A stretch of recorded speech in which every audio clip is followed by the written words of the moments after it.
How's it going, everybody? Welcome to the Discovering Bigfoot podcast. Today, I have Mr. Stacy Brown Jr.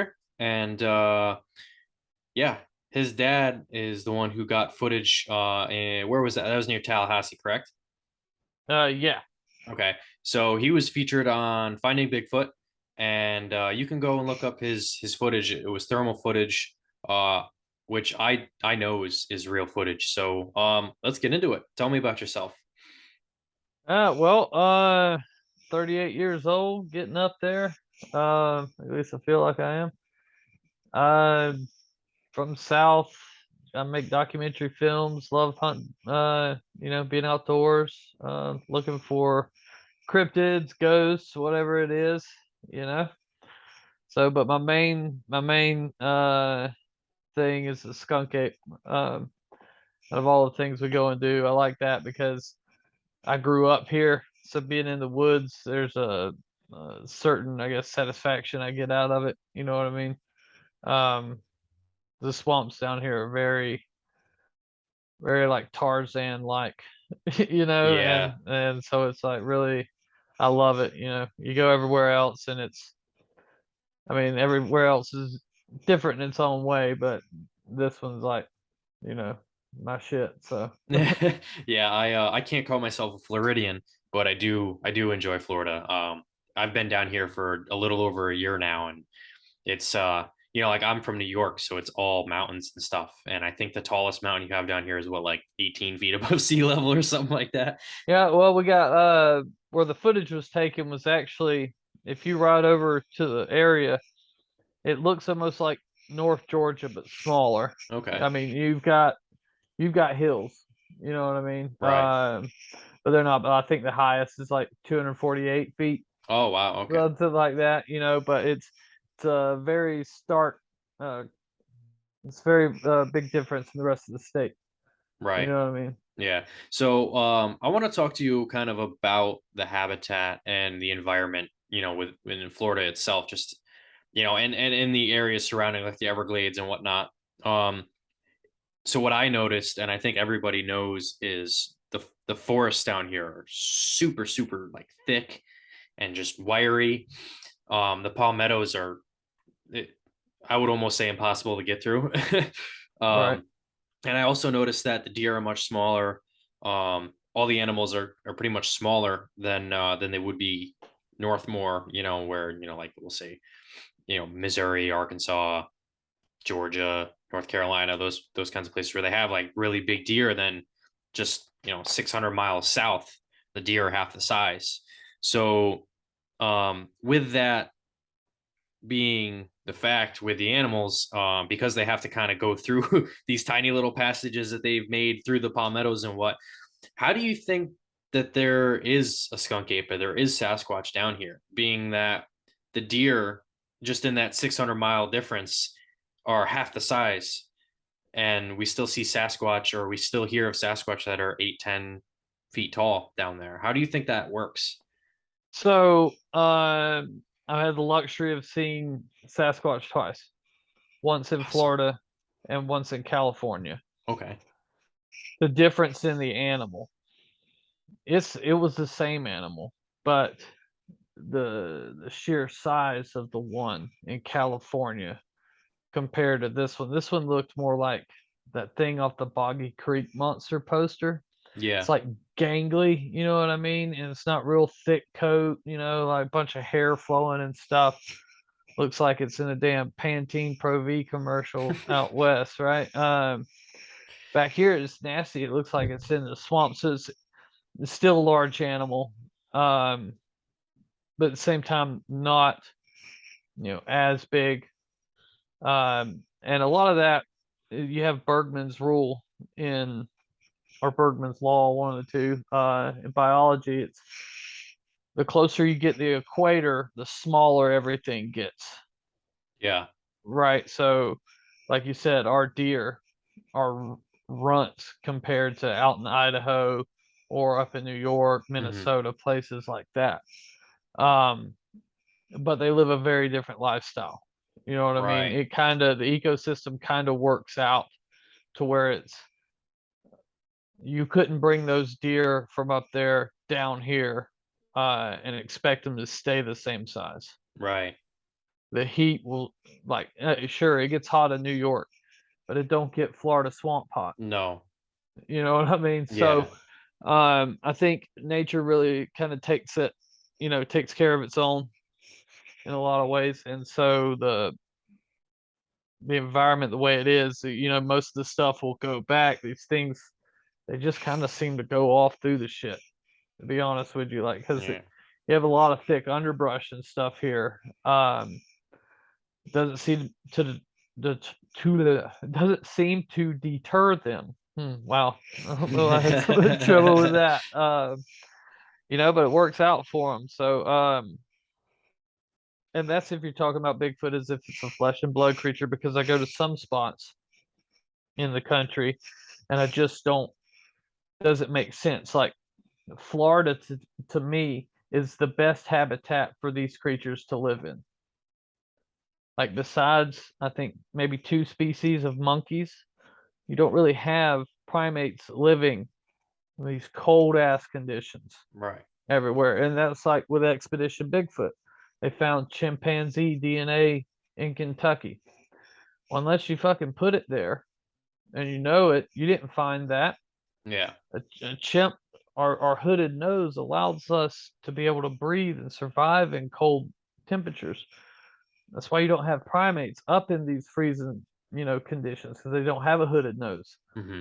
So it like freeze out their lungs and shit. So um it's always made more sense to me that the creatures would live here. There's so much to eat.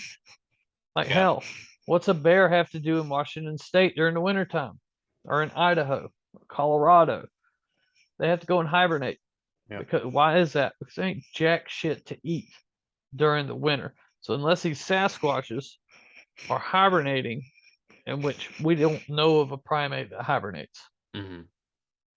If you're trying to say these things are a primate, you have to look at these other things like that. Right. Now, I'm not saying they can't live up there. They very well can, but on paper, to me, it seems like this is, the South is really the best habitat to support some type of primate. The rest of the country really doesn't make sense. Then again, not educated, uh, Right. so but that's what it always seems like to me. Because even in like May, I think it was May, we were in Nebraska and it was like 19 degrees. I'm looking around in the woods. I'm like, what is a 700-pound animal eating right now? Because I don't see anything. Right. I don't see nothing. And you can't make a living having to run down deer all the time. You don't think so? No, not at all. Why not? Either. What if you get injured? Fair What if enough. something happens to your foot? You know what I mean? Like eventually it's gonna catch up with you. Like you Right. gotta change your tires on your car. But like Well, running down a deer, even if you're as fast as these things are, because the one I seen in California, the fastest animal on the planet. That was immediately what popped in my head. Like there's nothing on this planet's faster than that. But you would spend so many calories. Like you're fairly large. How many deer do you have to eat to sustain to be to where you're comfortable, to where you don't have hunger pains or you're getting cramps or you're not getting the nutrients that you need? mhm. And you go in these areas like that, and the people are still seeing Sasquatch. They're still having encounters. There's no fucking food anywhere. Like I could not survive. Yeah. If I had a gun and some rounds, I might be able to make it a little while. I think there was a study done. They said that like nobody would survive in America longer than 2.5 years Really. after it all falls down. That because you can't live off the land that long. Like we're just not up to doing it anymore. We would have to be on like with crops and shit and planting everything from like day one. Um, but anyways, Sasquatch very different than a person. It's always been confusing to me as to why people would think Bigfoot was elsewhere. So I kind of want to talk about that. So let's look at wolves. Mm-hmm. Um, they are endurance monsters, right? Right. They're built very slender. They're built for running and outrunning and running and then doing more running after that. They can chase down deer, they can run them down, and then they use their pack to surround them and kind of go after them, right? Different method, same thing for what I understand the Sasquatch do, especially up, in radium where I do most of my research. Um, so what we see and what we believe is that they basically have a some sort of control over the movements of elk herds. Right. So there's an elk herd that we only see at certain times of the year, and whenever hunting season starts, they disappear. They're to be found again. It actually happens in Yellowstone, where you can hunt either within or not within the boundaries of the park, and literally like to the day or to a couple days prior to hunting season opening, there's hundreds of elk right in the open pastures, right in the hunting grounds. A couple days before, they're always in the park, and that could be them being smart and realizing it's that time of year and that they're going to die if they stay there, or maybe it's a wolf pack that runs through there every certain time of the year that runs them in there. But what else would push a species like that that's really not into, like to the day? It's usually just like, okay, it's starting to get cold, we'll move, which changes through the year. I mean, you see winter, it's been changing. Sometimes it Yeah, but starts snowing. the thing that doesn't change is the hunting season start date. Exactly. And so what you're gonna see in them times, some elk know, because they're probably smart enough to know that hey, that motherfucker right there is gonna shoot me. Right. They associate more volume of people coming by. Maybe there's a lot of game cameras out. There's probably sign of humans. They're smelling humans, and they know to get back in the park. Gotcha. I because that Yeah. was the only thing that sticks out to me that would be the same, unless they did know. Animals are very in tune with the moon, and the Yep. moon's doing certain things at certain times a year. Yeah. So it always could be Just something like that. It's the same. for me, it's hard to kind of to wrap my head around how it's like literally to the day. For me, they don't live off of a calendar. So for me, it's something is pushing them back. And Right. it's keeping that control so that they move, they keep their food for the winter.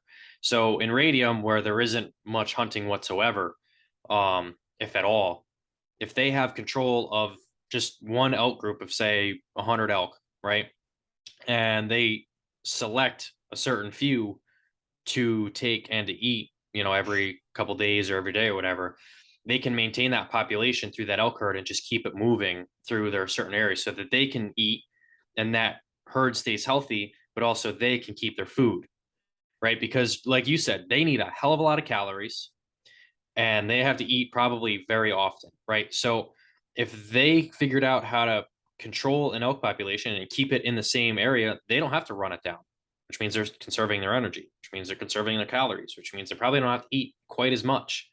And they get to stay in the same area. They don't have to be in a dangerous area where they don't know, where there might be people, where there might be hunters, where they could get hurt because they're in their habitat.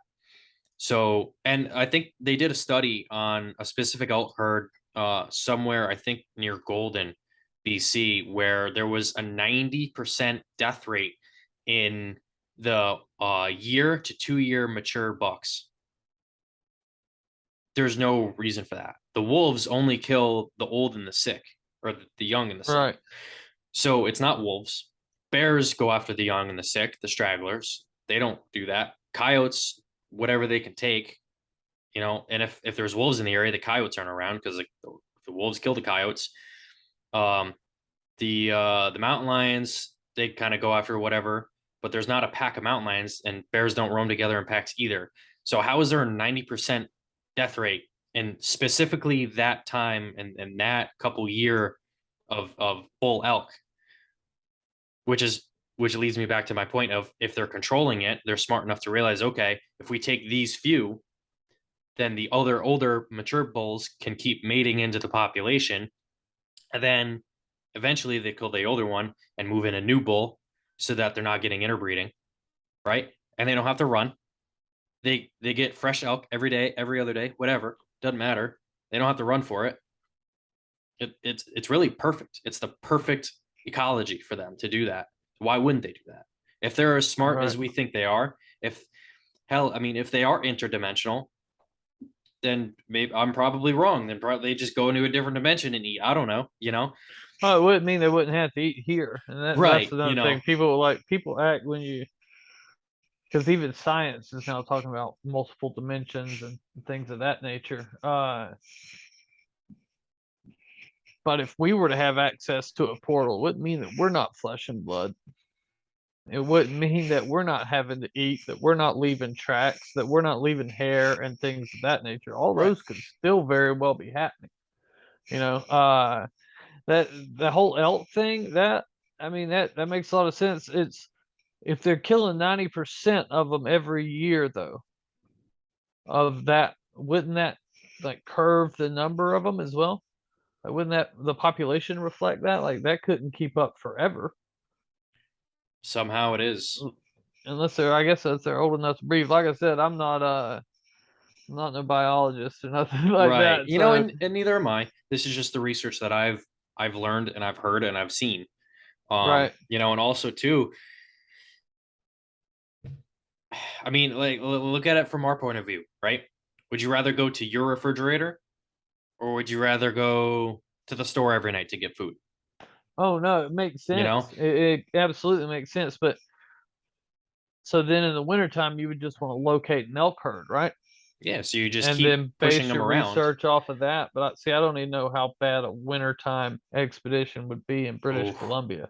man, it's bad. You need Like, snowmobiles. But another thing too is we try not to do any research. We don't do any research in the winter because we don't know enough about them and we haven't studied them up close. You know, we don't have a tracking implant on one of them and we're not checking their heart rate, where they're going, where they're sleeping, all that. We don't know any of that. right. So we I know wonder that. if that would though, like if you had that always after I had my sighting in California, like a week later, 12 feet of snow fell. And it Mm, happens there almost on time within a few weeks every year. mm, If you had some type of drone that would just run for hours, but then again, I guess you're getting into the winds and stuff up there, but everything was way more open. You could see, you know what I mean, when the snow fell. It right. wasn't like, you couldn't see through the bushes. You could see, just only the like the old trees were standing. So if you had something you could fly over, it seems like it'd be easier to find them. But I don't know why we haven't found one in California yet because they have these terrible droughts every year. Mm, You know what I mean? Like just find where the water is right. and then just stay there. Yeah. Because Eventually you're gonna one's going to see poke its everything. head out. Yeah. Right. There's so many things like that that it's like, okay, either people are stupid and haven't thought of that, but then again, I thought of it, so I'm sure somebody else has thought of this by now, or they don't have the resources, uh, or there's just really, at the end of the day, not that many people actively searching. And All of those. I think that one on the end is the most likely option. There's just Yeah. not that many people. It's probably only maybe 100. Yeah, I mean, I'm not gonna say you're wrong. I feel like there would be more, especially California. You know, with Bluff Creek and all that other those other famous places. You know, with Bigfoot, you can drive around in northern California and into Oregon and just see Bigfoot statues everywhere and Bigfoot stuff and Oh yeah, folklore. it's such even today with it being in pop culture like it is. But Right. then you have to think about how many groups you know of are doing like active research, like to where they're actually doing research. It's very few. Right. You know what I mean? Like Olympic Project. I think you got the Wood Ape Conservancy. Yeah. Yeah. Yeah. But outside of those people, I think besides some enthusiasts going every so often Right. camping for the weekend, how many people are actually out there staying in the middle of nowhere and trying to document, doing the Jane Goodall shit? Yeah. I don't think there's a hint, but maybe, like I said, maybe 100 people across the country actually doing that. And hell, I could be wrong on that number. I hope I am. I hope you're You wrong know, too. you know. Yeah, it's definitely I think a combination of those things that you said. I mean, it's there is definitely a lack of people and there's a lack of good people too, because in my knowledge and research that I'm going to keep kind of going back to, you can't be a terrible person and go find Bigfoot. It doesn't really work like that. Like the troop that I know, they don't come around if you have someone there that's just a bad person in general, someone who's annoying, someone who, is scared of a leaf falling behind them. Like they don't want to be around that kind of energy. So when you come out and you're humble and you're pure and you love what you're doing, you love nature, love your life, everything is beautiful, and you really have an open mind, that's when they're going to come out. So Right. there's not a lot of good people left anymore either, too, which is I think the problem.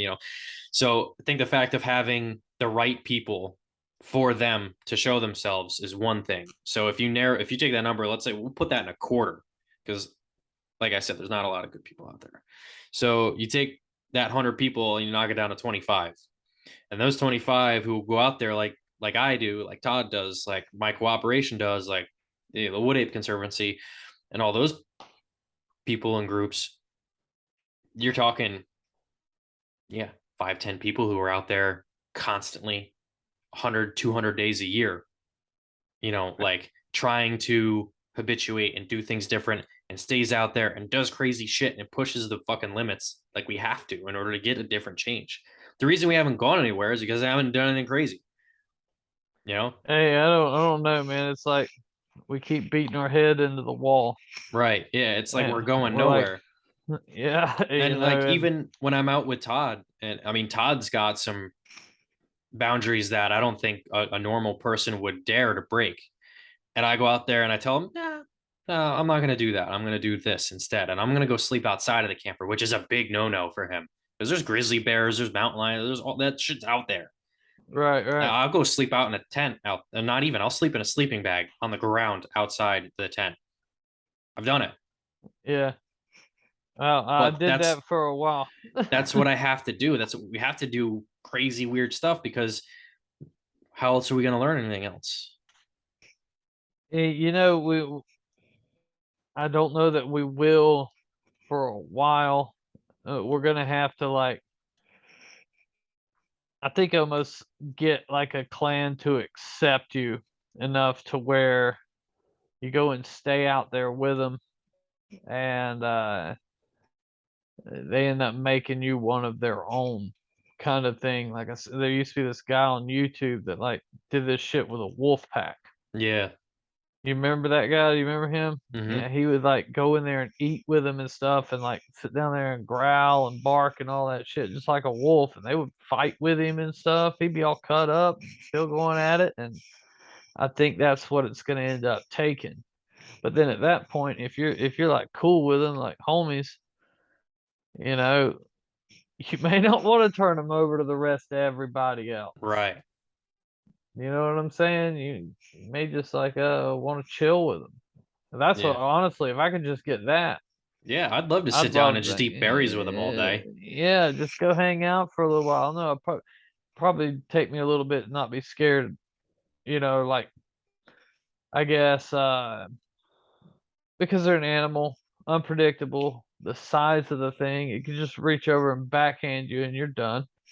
You know what I mean? So it's like you want to keep your distance. I don't know.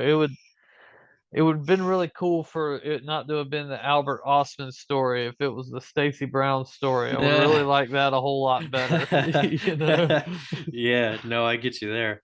Um, Actually, since we're kind of on the topic with you, let's talk about that footage you have. Okay. So your footage, well, if you, I'll call it your footage, because I feel like you've inherited it. So when I was watching Finding Bigfoot, your show that featured that film was about the best episode that I've seen on that show. And the whatever however many seasons they had, yours was the best. It was actually it was the highest rated for a long time. Yeah. And then I think they can't had like a hour or 2 hour special that they did that Right. ended up getting higher ratings than that. But yeah, it was cool, man. They did a good job on that. My dad was real worried that they were gonna like make fun.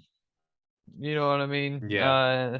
And he didn't want to be no part of that anyways. Right. And he didn't really want the news, like the publicity or the people seeing you in town, because like here in town it was all over the fucking place. Right. You know what I mean? It was Hmm. everywhere we would go. So, and we small town. Yeah. You know almost everybody. So Right. there was that kind of thing going on. But yeah, it was like a perfect storm, and I was George Clooney. Right? So I see what you're saying. yeah, I mean everything lined up. Hmm. The cicadas were so loud. Like I mean loud, deafening loud. And that covered up a lot of our tracks, our sounds. We had a fire and some music going too, and we had just been cooking. But I think what happened is these things were coming down the creek, and we just so happened to be there. It was the middle of the week. I'm assuming they didn't think that anybody would be there to begin with, Hmm. right? Because the way there were multiples. Um, but it almost sounded like they were just running around, running amok, playing or some shit. It was just like they were enjoying themselves, doing what they do. The thing Hmm. that I want to watch the most. I just want to see them live their life. You know Right. what I mean? Yeah. And uh, that's what they were doing. And that thing came down that ridge. Like we heard it further on down the ridge, so we turned that way because we were hearing stuff to our right, to our left, and like my dad had the thermal, and I had the little Sony Handycam holding on to his shoulder because we had the lights out. And we walked down this. We thought we were on the blue trail, but it was actually a game trail, um, probably one of their trails. You know what I mean? They Hmm. Who knows, but it's a well beat down game trail. Uh, and we went down this thing, and then it came down the ridge, and it seen us because you heard it stop. Hmm. You know what I mean? Like you could hear it running, and then you heard it whoop, like quit real quick. You know what I'm saying? And then Dad was looking at it, and he's like, "Oh, I see it, I see it." He's like, "Oh, it's a coon." It was sticking out of one side of the tree. Now this tree is 27 inches wide. I can get behind this tree, and you don't see me. The Wow. tree's not there no more, but we got pictures and video and stuff. Um, and then it's on the other side, and you're hearing it now, like it's behind the tree, but you can hear it like rubbing on the tree and shit. It also kind of sounded like it was a coon scurrying around on the tree. Um, but then it was sticking out of both sides, and he thought it was two coons fighting. You know what I mean? Hmm. And then I don't know. He thinks he stepped forward and kicked a palmetto or something. You can't really hear it in the video, but that makes sense because, like in the video, you see it's like, oh shit, what was that? And it's over here, but you don't hear it. You know what I mean? It like didn't Hmm. translate, but like I said, the cicadas were just continuing. Um, and then it stepped out and crossed that gap, and you could hear it running off. But then Dad like flipped out, right? So he was like, "Oh my god, well, we gotta go, get your gun, get your gun." And to me, that was really hard to hear because like he'd only told me to get my gun a few times before, and it was always serious. Hmm. So like in that moment, I'm like, "Oh shit, something's really wrong," right? So I'm thinking it's a big cat, right? Hmm. That's immediately what my mind goes to because that's what I'm scared of in the woods. Big Gotcha. cats. Yeah. Um, so running back to camp, tearing everything down, still hearing them. I still don't know what happened. We leave, we have to walk uphill a mile back to the parking lot. And as we're going, you can still hear it following us. Multiples following us all the way out. They stopped at the Boy Scout camp right there at the top of the hill. We got in the truck, and he's like, pull this up, pull this up. I filmed it. I filmed it. I'm like, what did you film? He goes, I don't know, but it was big, and so this big black thing just come running across. And I'm like, he's fucking with me. Something's up. But then I seen it, and I'm like, what are we doing? Why are we leaving right now? Mm. You know what I mean? Because I knew what we had. When I seen it, I was like, oh shit, it's a Bigfoot. My dad, he goes into this whole denial thing Right. about a week later, Hmm. thinking I had somebody out there in the woods messing with him. And I'm like, Dad, first of all, that thing was huge. That thing was butt naked, and it was running around in the woods with no flashlight. Yeah. I was like, I don't have friends that good. I Or just that don't. big. Yeah, or that big. So that's that was about it. And then we held on to it, did an investigation, and it changed our lives because we got a ton of press. It was like national press. Hmm. And it was kind of a whirlwind shitstorm there for a while, Right. you Yeah. know. That's the unfortunate thing with getting footage is, you set out with the best of intentions, and you're trying to do something good for not only the species but for kind of humanity itself. And you kind of get bit in the ass by everything that happens, whether it be good, whether everything that's supposed to happen is good or bad, it's still just like overwhelming. And especially with legitimate real footage, like, you can't really deny that that's good footage. And that kind of stuff sucks when you have people out there like, oh, it's fake, or it's a guy in a suit or whatever else. It's really tough because you put in a lot of time and dedication, and just having you know that kind of experience would probably be extremely tough to have someone say you didn't have happen. Well, there's that, which that's fine. Like, I've always been okay with that. Uh, you got to understand what we're telling people, Hmm. right? So, and that's another gripe. Like, so when I think of the Bigfoot community, my stomach gets sick, right? Uh, but everybody wants credibility Yeah. so bad. Hmm. And so they're constantly, oh, well, that's why we don't have no credibility. Well, those the woo side, that's why we don't have no credibility. The hoaxers, that's why we don't have no credibility. We don't have no credibility because of the topic, Yeah. right?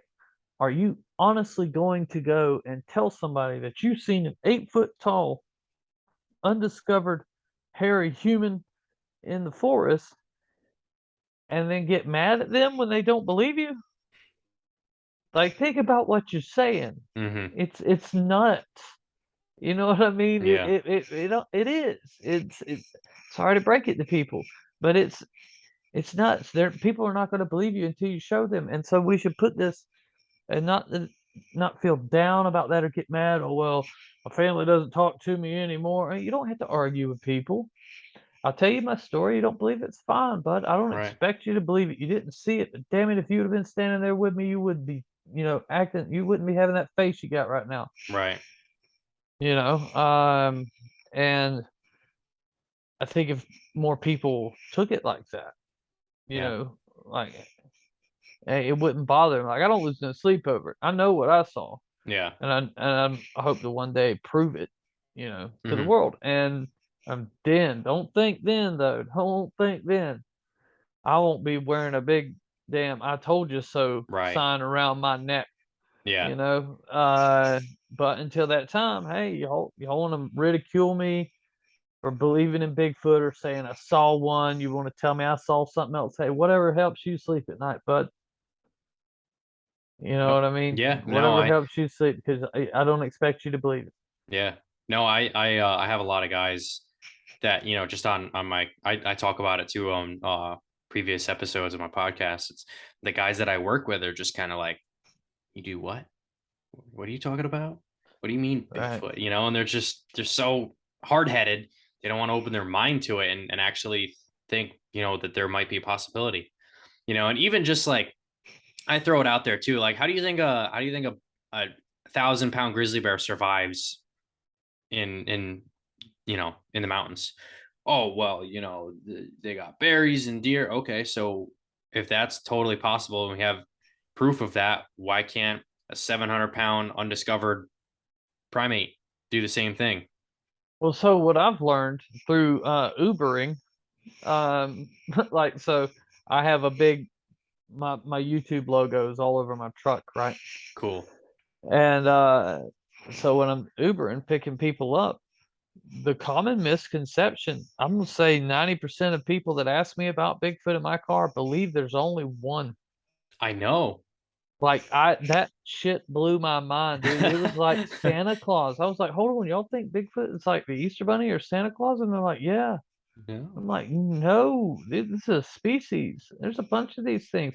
It would be cool to go and look for Santa Claus though. Like I seen the trailer one time on this on YouTube of this guy that was like looking for Santa Claus, and it looked so good. And I was waiting on this film to come out, and it was just a joke. But I was Right. like, damn, this would have been good. But no, that's the common misconception. People, if they knew more, I still don't think they would care. Mm, You know what I mean? yeah.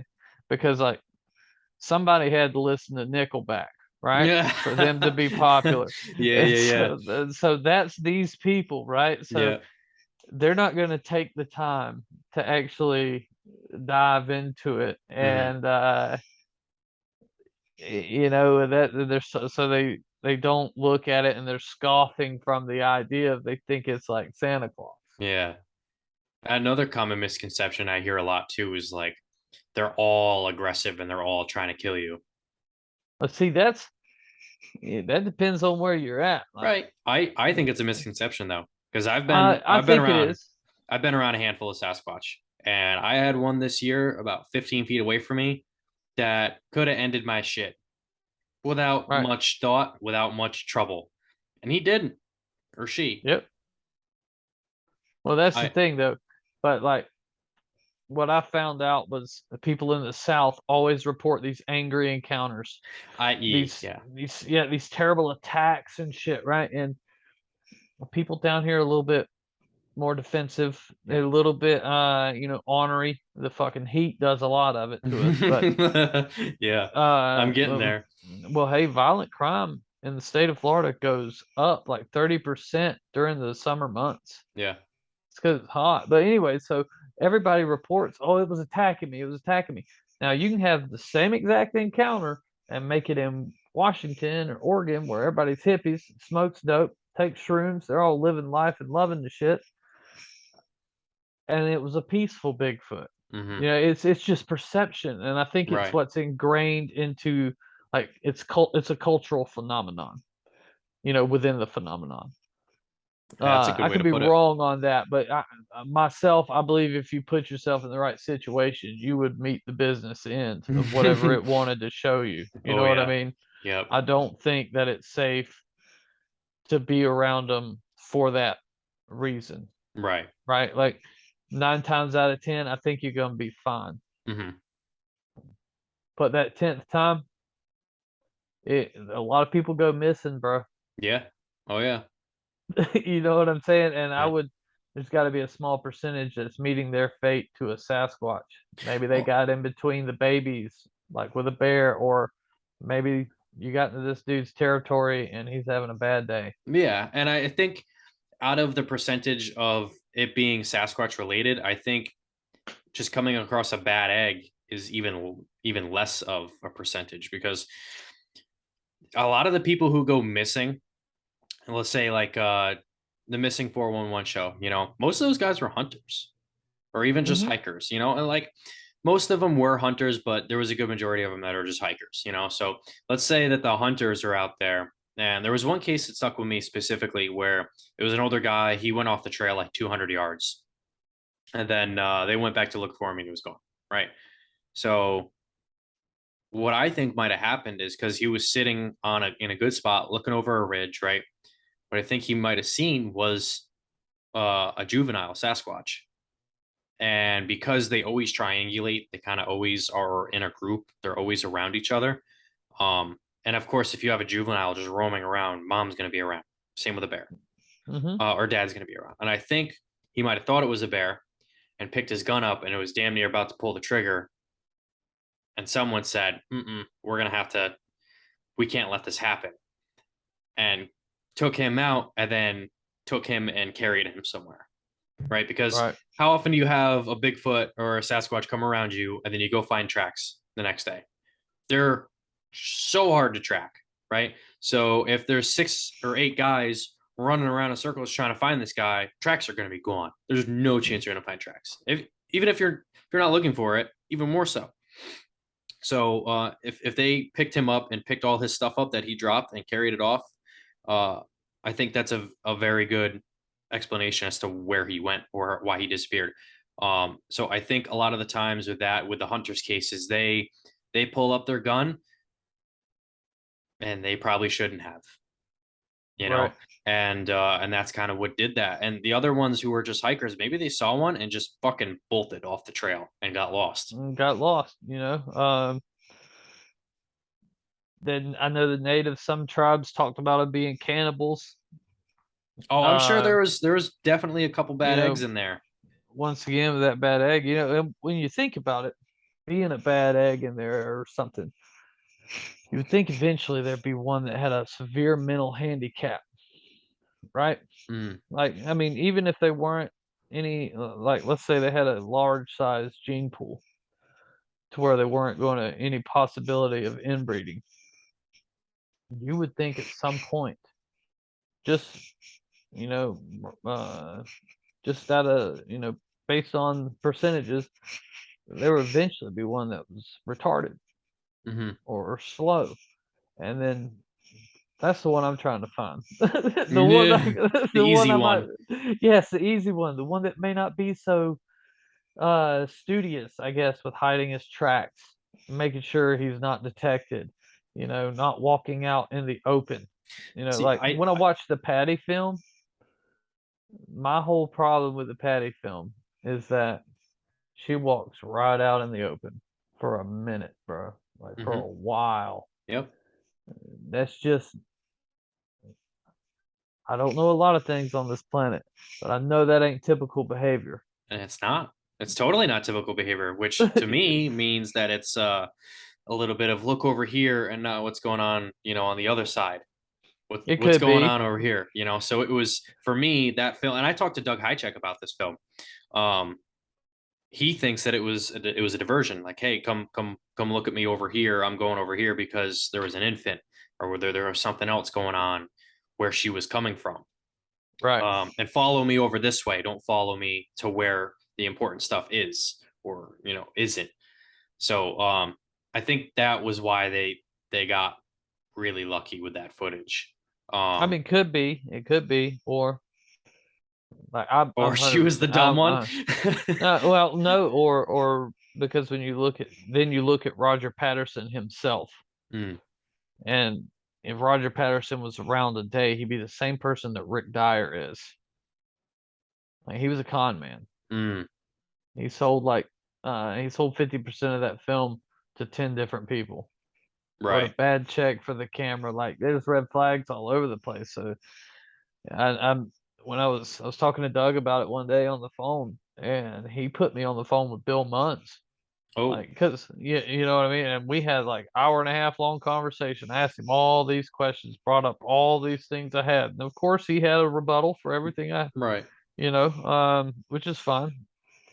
But there's some of them that's just like, guys, I don't know, because you have Roger Patterson drawing Patty 2 years before he filmed her. hmm It's in a book. You know what I Yeah. mean? And their rebuttal to that is, well, what else is a female Bigfoot gonna look like? I was like, I don't know, bro. You would think maybe some longer hair. She could have long hair Mm, instead of short hair like Patty did, but he yeah. drew a short hair thing of what he's seen. And then I just love the whole thought of, well, we didn't have the technology to do it back then. Yeah, I'm not buying that, but like until somebody actually tries to recreate it and Hmm. with the same camera, with the same costume technology. They've tried. No, like the BBC, that documentary that was on, that I think Doug was involved with. Yeah. Even Bill told me then, he said they didn't try at all. That costume was not made to look like her. They rented that costume from a production company that was making a monster movie. Oh, Yeah, it was not supposed to look like her at all. That's why you had the long, shitty hair, and they weren't even in the same spot. gotcha. Now the spots changed. Right. Well, it was in a riverbed.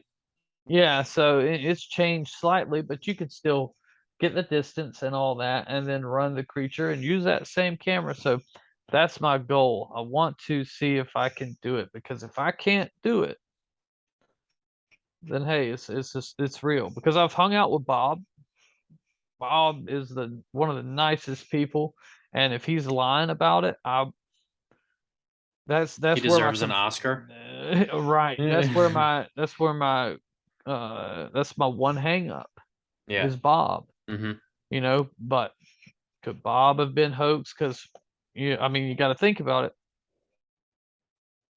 Bob sold his rights to the film to Renee DeHenden for $10. Okay, like 4 days after. He sold his rights to the footage for $10, which is about $100 today, probably about 150 right now. Um, so let's say me and you go in the woods, all right? We film a Bigfoot.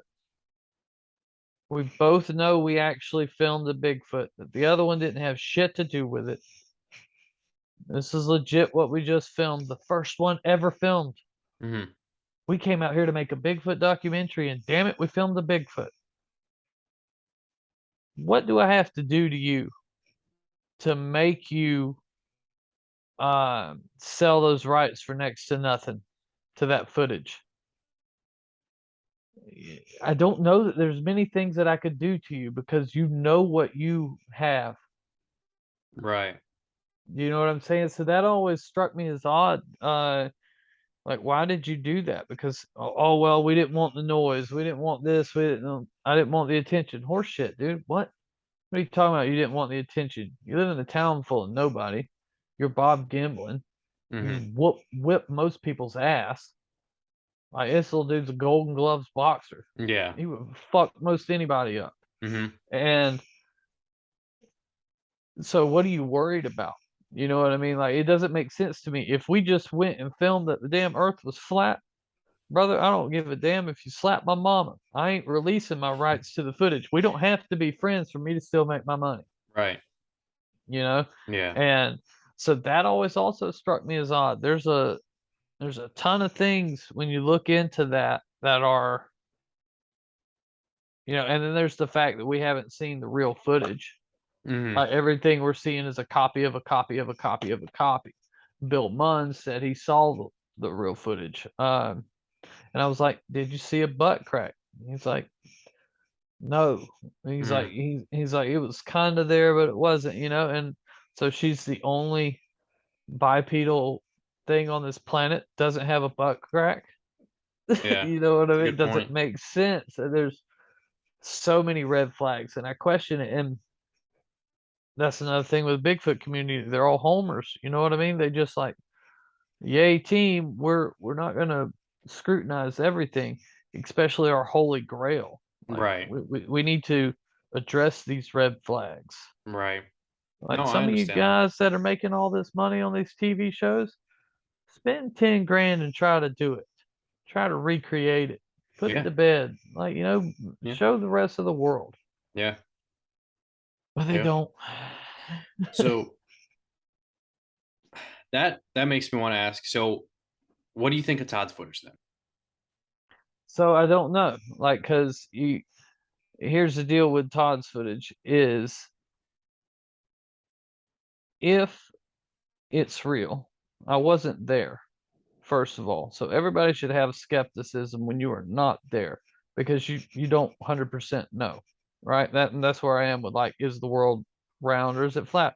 I don't 100% know. I know what they tell me, Hmm. you know what I mean, but I don't know for sure. I can't tell you that and bet my life on it.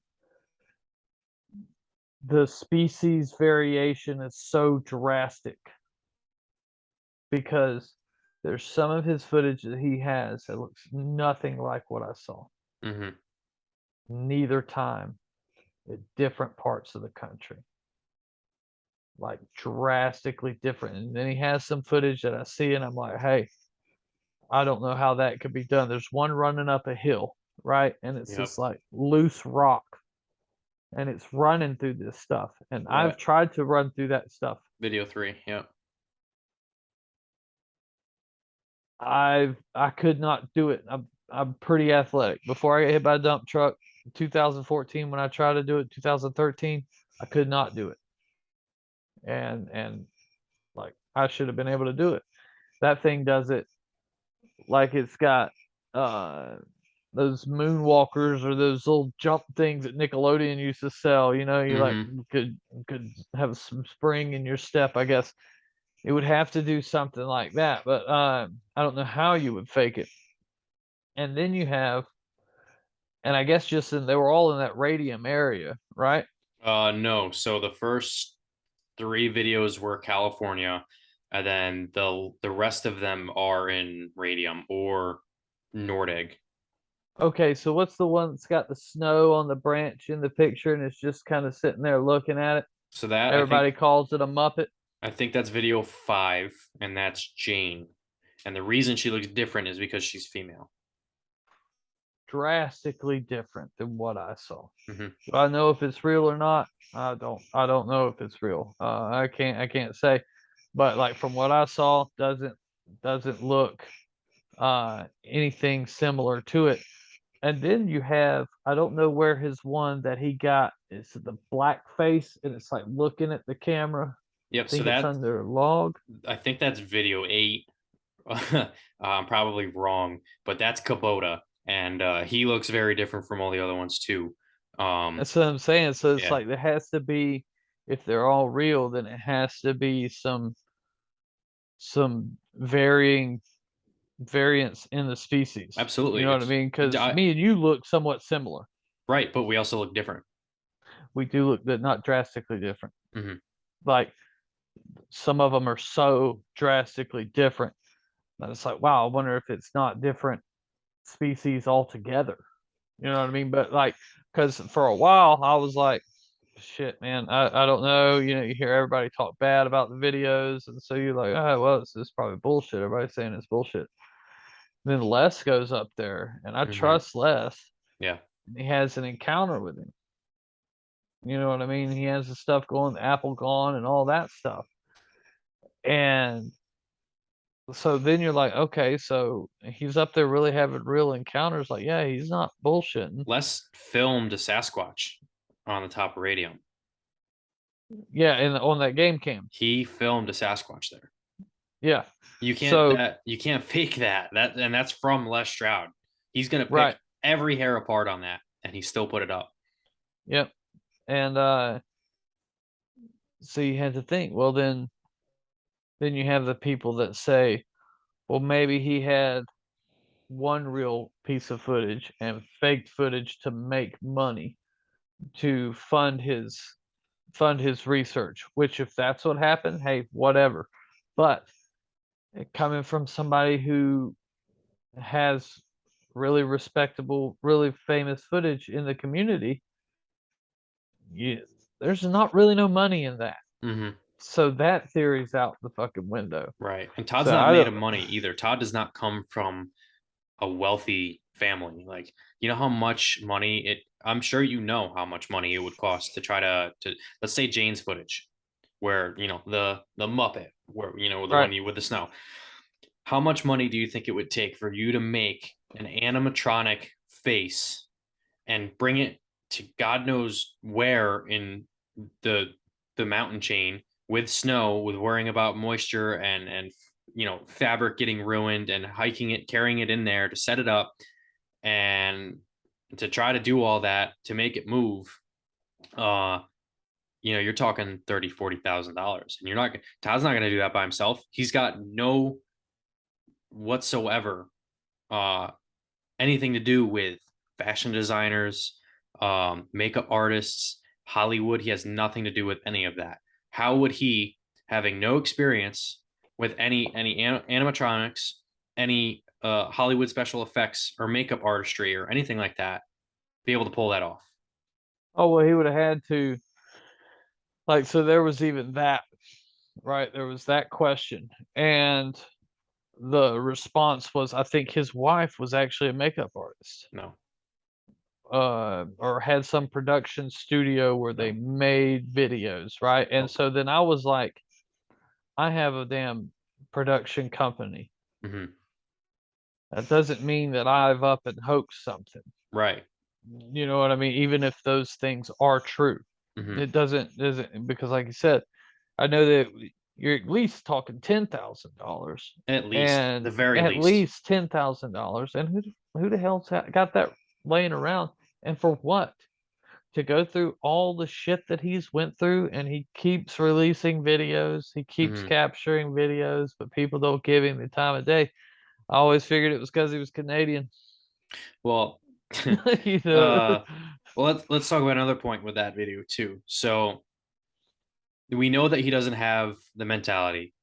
We know that he doesn't have the money or the funding to do it. We know that he doesn't have the training or the backing to do that. We know that it didn't make him any money doing it, right? So all that stuff's off the table, right? So now let's say, okay, since he can't do any of that, he had to have had help. He had to have hired somebody, right? Oh, So, somebody had to do it. right, somebody had to do it for him. So let's say he signed an N or had them sign an NDA. Let's say it was two or three people, right? They had to sign NDAs. How long do they last? 5-10 years, maybe. That footage was taken back in like 2014. We're way past that, Right. right? So okay, they would have come out. Whoever would have worked on it would have come out by now. And let's say even if they did sign NDAs and said fuck the NDAs, I'm gonna come out anyway against him because I see he's on the news and he's pushing for it. And it's a fucking hoax. And here's proof. Here's receipts. Here's the face itself. I have it on my shelf. Here you go. Boom. Right. Right? Why wouldn't they come out? Now, guess what? You made that. You fooled thousands of people and 3 PhDs and Les Stroud, right? You're the best makeup artist in the world. Are you not? Most famous. Exactly. You know. So you can literally work anywhere. You know how much money you Yep. could make off of that kind of talent? Yep. Anybody who would have worked on that, even if it was a couple people, would have came out as soon as they found out what Todd was doing with it. No doubt in Oh, my for mind. sure. Yep. No doubt in my mind. And that goes with Especially every when other he took. piece of footage that Todd has and will get. Let's talk about Kubota, right? So the one under the log, right? Blinking really fast, right? If you look at Kubota's eye and you look like underneath the eye, right? Every human on Earth, even if you're a different race, even if you're African American, your eyes are pink, Hmm. regardless, right? If you look at that footage, that's black. Right. So the only way for you to have black like that, makeup doesn't hold like that because your eyes are always wet. Even if you have a mask on, your eyes are going to be wet. It doesn't matter. That's going to rub off. It's going to run down your face. You would have to tattoo the inside of your eyes in order to keep your eyes that color for the remainder of that footage, Right. right? So who is going to put a suit on like that, get a kind of terrible fucking position to lay in the middle of BC where there's bears and stuff with his makeup on, and then get your eyes tattooed for the rest, like permanently tattooed, just for 15 seconds of footage that Right. nobody's going to know who you are? Hmm. Doesn't make any sense, right? I had another guy reach out to me on an email, which I didn't really even pay much attention to. If you zoom in on Kubota's face and his brow ridge, there's acne scars, and there's what's it called, cystic acne. You can see scars from, and you can see just regular dermal issues and big and small pores. There a lot of um, just a lot of really detailed stuff going on with his face. And unless you want to spend 500 hours doing all these tiny little details on this face that you're gonna have to mold onto somebody's face in order to make this fake ass footage, how the fuck? How that doesn't make any sense. So there's only two explanations. Actually, there's only one explanation. It's real. Because I have no experience when it comes to Hollywood special effects makeup artists. I can't even draw a picture of you. How do you expect me to make a perfect mold to fit over someone's face? I then draw perfect pores and acne scars and cystic acne all over this thing and make it look real. No way. Right. No way in hell. Not going to happen. So the only thing that explains all of this is if it's a real creature, it pretty much went through puberty and had acne and dealt with dirt and all that stuff, dealt with life, getting cut up, getting scratched, all that stuff, having dirt rubbed in its face all the time. There's no other explanation for this. This is real skin. This was a real being. There's no So other way. speaking of dirt, like, has he done any eDNA samples out of the area? Yeah, he's got DNA. So there is a piece of footage he has where, in the documentary where he ran away and then stopped and put the thermal up. So, when that Sasquatch went up that tree, which is the thermal of it in the tree, it actually cut its arm open on one of the branches, and he went up there and found that piece of skin, and he has that piece of skin. I can't remember if he sent it out. I'm pretty sure he sent it out, but I don't remember what all happened to it. Either it got lost for some reason, or it came back as like primate. Right. Well, so like now you can sample the soil in an area, Okay, and like so they call it eDNA, and so you can sample the soil in your yard, and it will give you a genetic breakdown of every animal that's been in that yard for like 25 years. how much is that? It's cheaper if you get more of it done. Um, but yeah, I mean, you're talking thousands of dollars, but Right. it would be interesting to see what would come out of there because they wouldn't have, like, with them running up in there and being up in that area all the time, There'd you be would no get it. way. Yeah, there'd Yeah, be no way to fucking get around that. That's a you good would get it. idea. It's just having the funding. But I think you could probably get 200 samples done for like 40 grand or something like that. Wow. And you Yeah. just go grab 200 buckets of soil Yeah. from the area and take them out, and then just test everyone. Hey, you saw that one under that log? Okay, get some dirt from under that log. Yeah. Because he had to leave skin cells or something there Right. for them to filter it through their machine. And then they would find that. And of course, you would get an unknown sequence, Hmm. but you would think that unknown sequence with the footage would give like Nat Geo or somebody a reason to do funding, Yeah. for like long-term study. Right. Yeah. Which we would hope that uh a company that big that's so devoted to the wilderness and devoted to animals would actually care enough to do that. Yeah, if they made money off of it, they would. I You think they know what I would. I mean? mean, Les Stroud had a lot of views off of his just one season on Oh Sasquatch. yeah, And I know yeah. that Finding Bigfoot has $400,000. 400. How much was it per episode that they were grossing? I think. Well, no, I think their budget for per episode, just their budget was like 400 grand. Yeah, You it's know, insane. You know what 400 yeah. grand would get us? Just my Oh right, cooperation. Just my yeah, cooperation. We're talking 8, 10 people. yeah. Oh my You God. can do a lot, but they don't. They're not. Nobody's going to give that kind of money up if they don't see something on a return. And so, like, that's the problem. Is like the research is boring for the most part. Right. Trying to make a movie off of your research and it be entertaining, unless you found something legit, would be very hard. You know what I mean? Yeah. Yeah. And that's why I'm trying to go do crazy stuff out there, like I'll sleep out there. I'll have a crazy bear encounter story. It just makes it all the more real. because that's another thing too, is people take for granted is like, how come you don't have footage? How come you don't have footage? How come you don't have, like, you don't realize the risks we're taking going out there. Like Right. you And said yourself, you don't like cats, man. I don't blame you. We got 170-pound cougars out there. You take no way. you go the wrong direction and you don't look up that little incline to your right, man, and that guy's waiting for you, you're gonna feel a pinch and that's it. You're dead. Yeah. That's the kind of risk we take, and on top of the predatory animals out there, you got dangerous hikes. To get to radium, you got to hike up the side of a cliff that's deteriorating. If you slip, Right. you're dead. That's 1,000-foot fall. Right. You don't realize what it takes in order to even be in Sasquatch habitat, let alone be a good enough person for them to want to come around you. Like, you're talking, it's really almost like a 1 in a million thing. So the fact that I've had Sasquatch come around me is why I'm here right now.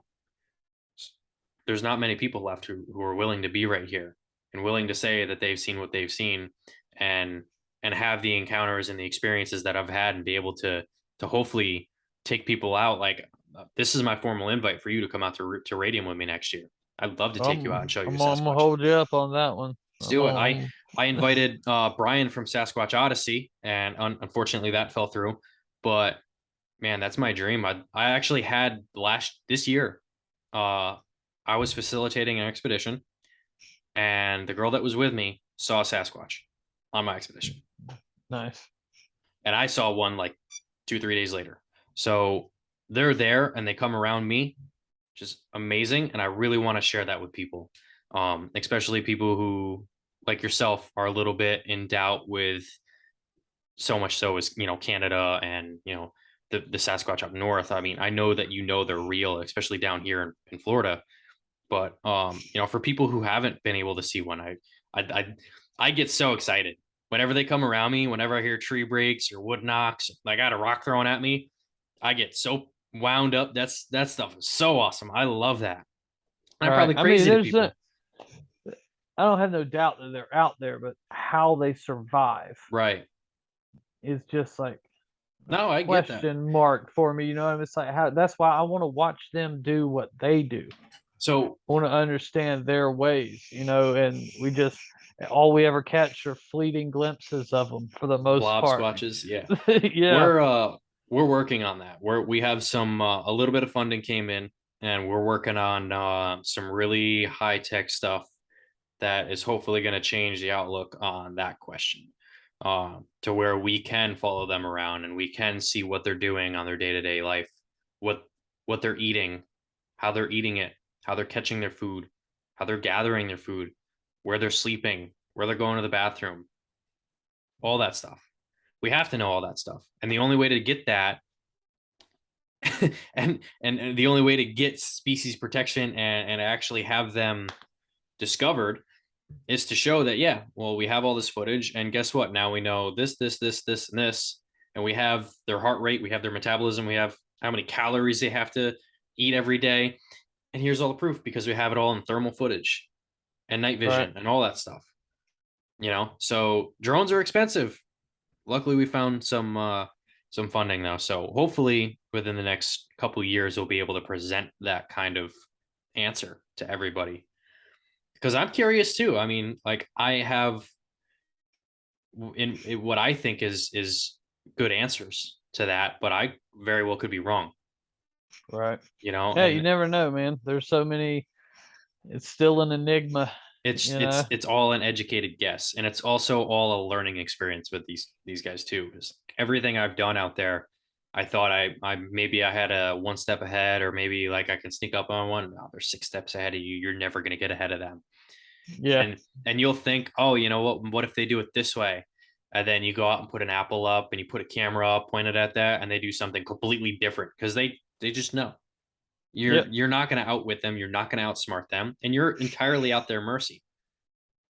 So I just enjoy it, you know. Oh yeah. There's nothing And else like it, man. I tell you what, this year I could have had footage of my own. I very well could have, but it was too special of a moment for me. Like, there's a Sasquatch 15 feet away from me. I'm going to enjoy this moment. like this is super cool. I'm not gonna try to like pull my phone out and turn the camera on and get the flash on and then oh he's gone. Like I just Right. ruined that. Now he's never gonna come back around me. Mm-hmm. My research isn't strictly getting footage. My research is strictly habituating with them, earning their trust, and letting them know that I want them to come around me so that when you come out, I can hand that guy an apple. That's my Right. goal. I Yeah. don't need to have footage. Right. I want them to trust me enough that I'm not going to go and do shady shit. I just want to hand him an apple. Yeah. And Like I don't even tote my camera or stuff much anymore. right. Because it's the footage is useless. Sure, it's cool. Yeah. You know what I mean? But it's not going to prove nothing. Uh, and I'm almost to the point now where I could care less about proof. I just want to interact with them. Exactly. You know what I mean? And then maybe I can make a discovery. Yeah. Yeah. And You know what I for mean? me, I'd honestly rather have my own plaster cast of a Sasquatch track that I found than Right. footage Right. because that track is going to do me more than footage. Yeah. You know, so that's kind of where I'm at right now with that. Is just I just want to earn their trust. You know, I want them to feel comfortable around me and knowing that the people I bring in are good people and showing that, yeah, you know, like here you go. Here's one. Here's you heard that tree break, he's coming. You know, like get ready, get excited. This is gonna be awesome. You know, I want people to share that energy with me. It's so hard because everybody gets super freaked out. Oh I yeah. don't blame them, you know. Yeah, it's well, most people aren't really comfortable with the dark or the woods. Mm. So when Oh, you I'm not add comfortable with the those, dark. Dark's fucking scary, man, especially out there. Ooh. yeah, well, I mean, like here, the swamp is one thing during the day, but it's something else completely at night. You know what I mean? It almost comes alive at night, and that to me is so exhilarating. Like I love it. You know what I Yeah. mean? I love being out at night because like, oh, what is that? You know, you can't Hmm. really see. You got to have a flashlight, and it's just the things happen at night in the swamp that don't happen during the daytime, and you Hmm. hear stuff at night you never hear in the day, and so I love it. You know, but that's just me. That's not most people. Yeah. Yep. No, I know. You almost have to be a certain kind of crazy in order to be okay with doing that kind of stuff. Right, because that's the thing when I take people out on expeditions. Once it's nighttime, you see, where they're at. Hmm. Like because the armadillo that runs by or the possum or the raccoon, like you'll get people pull their guns and stuff like Yeah, that. yeah. You know what I mean? It's like, Yep. whoa, hey, just chill out, bud, chill out. Relax there, big guy. That's awesome. Yeah, you and I gotta do some research together. I think that'd be awesome. Yeah, man, we ain't far away from each other. No, So no, we'll I'm definitely about have to to hook up. I'm about to go back out. I haven't been to the film site uh since Hurricane Michael came through there, but I'm gonna go here before too long and just camp out there for the weekend, see if maybe they're still in the area. Can I come with you? I Oh really want to yeah, go. hey, for sure, That man, would be for sure. awesome. And we'll have to do a little bit of recording so we can share it with Yeah, everybody man. here. But I think that's about it for tonight's episode. So you and I definitely have a lot in common, and I think we'll definitely had some cool stuff happen in the future. Yeah, man, for sure, bud. I'll take you out there, show you around, and I'll do the same with you. yeah, man, for sure, that'd be cool. But yeah, I wanna thank you again for coming on the show. I know kids are crazy and life is just as crazy itself. So thank you for taking the time out of your night to come on and talk to me for a couple hours. It means a lot. Oh, no problem, bud. I appreciate you having me on. Awesome. Yeah. So thanks again, and I'll catch you around.